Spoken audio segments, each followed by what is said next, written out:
It's news time. Information is power. Be current. The news headline. I will live in 17 months. Buhari allays fear. Buhari chairs security meeting. I will live in 17 months. President Muhammadu Buhari allayed the fears of many Nigerians when he said that he will live in 17 months. Buhari stated this during the commissioning of development projects in Maiduguri, Borno State. He was accompanied by the governor of the state, Babangana Zulum, and other dignitaries. The projects were Oriental Energies Resource Limited Aircraft Hangar and the Mohammed Indimi Distance Learning Center, International Conference Center. The president also commissioned the Tijani Buluri Memorial Secondary School and custom roundabout flyover in Maiduguri. The special advisor on media and publicity to the president, Femi Adesina, issued a statement which stated, "I know I swore by the Constitution and I will live in 17 months. I pray that the person that will take over from us will follow the targets of securing the country and building the economy." The President, Major General Muhammadu Buhari, is currently presiding over a security meeting in the presidential villa in Abuja, and this was after the swearing-in of newly appointed Minister of State for Working and Housing, Muazu Sambo, by President. The new Minister of State, a building engineer, had earlier this week been confirmed as a minister designate by the Senate after being screened by the upper legislative chamber. Although the agenda of the security meeting was not disclosed, top presidency sources hinted that it would revolve around the rising speed of bandit attacks in some parts of the country, recently discovered threats and plans to counter them. Kano, Court of Orders Ganduje, to stop construction of shops at congested markets. High Court sitting in Kano has restrained the state government from constructing shops at the highly congested Kofa Wambai market, and the market in the municipal local government area of the state has been engaged in a serious dispute between the marketers and the state government, who have been carrying out peaceful protests against the moves to construct new shop.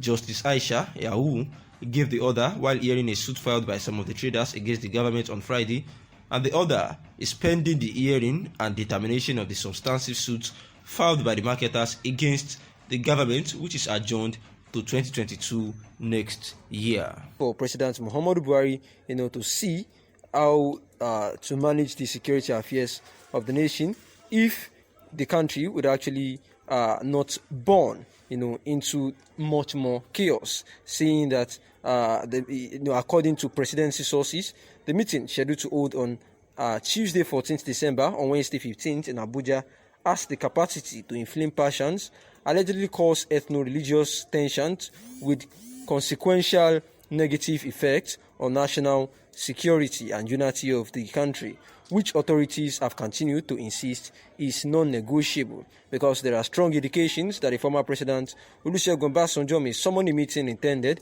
to discuss the security situation in the country, and the sources who spoke in confidence said the meeting will hold barring any last-minute change in plan by the respected former ex-president from 1999 to 2007 and head of state 1976 to 1979. And this was as they wondered why the ex-Nigerian leader, Pan-Africanist and personality of global repute, will contemplate such a mood at a time when all men and women are of good conscience were expected to join hands with the government in a bid to solve the challenges confronting the nation. At the time of filing this report, it was gathered that Chief Obasanjo has already sent out letters of invitation preparatory to the colloquium. Among the dignitaries invited to part of the conference, all things being equal, is a former head of state who has been actively involved in peace advocacy and national unity. Before the meeting, he may meet with respected Ijaw leaders and former Federal Commissioner of the Information, Chief Edwin Clark.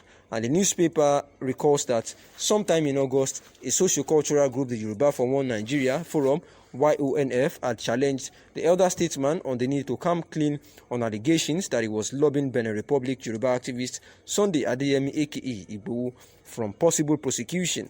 We are aware that an ex-president and one of the leaders of this nation, Chief Olusegun Obasanjo, has concluded plans to meet with interest group and former head of state prior to the planned meeting. He intends to meet with Ijaw leader Chief Edwin Clark on the 13th of December next week.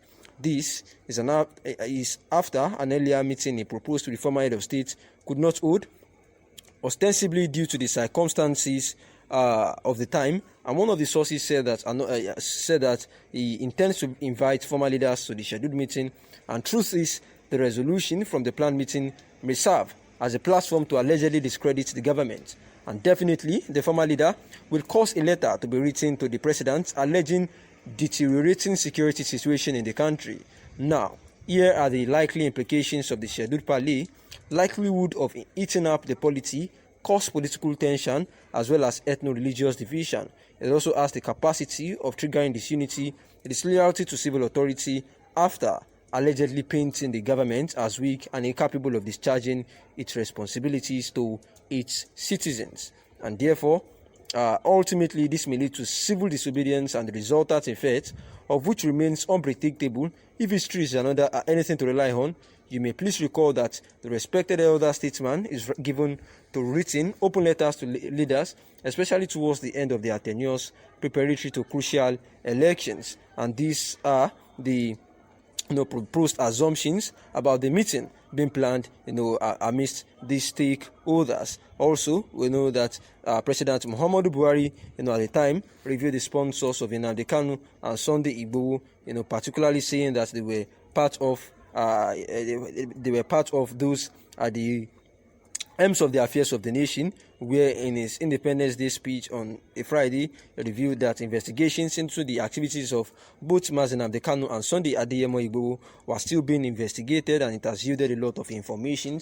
We know that Sunday Adeyemo, aka Igboho, is still at the detention of the DSS, is still at the detention of the Benin Republic officials who are yet to release him.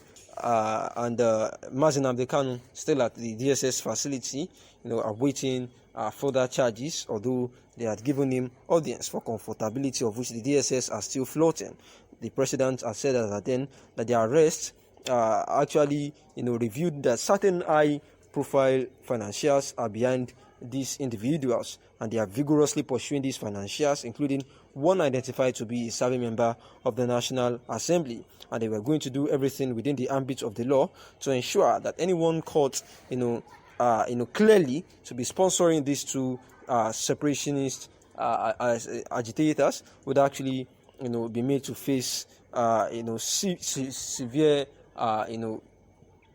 prosecution in the ambit of the law. We know that Sunday Adeyemo is actually a Yoruba Nation agitator who has been agitating for the Yoruba Nation to take hold and break away from Nigeria, insisting that the Yoruba Nation had actually been marginalized and there was need for the federal government to allow them, stay on their own. Likewise, in the same vein, Nnamdi Kanu, who is actually agitating for the indigenous people of Biafra nation, saying that they are also, being marginalized and the country do not, support or assures them of a brighter future, and therefore they want to go on their own, as agitating for the federal government to allow a referendum and put into vote those who want to stay, with Nigeria and those who want to break away once and for all, instead of forcing the unity of Nigeria on them, and therefore they had been, arrested, and the next thing to do with them is what we are yet to unveil. For now, thanks for listening.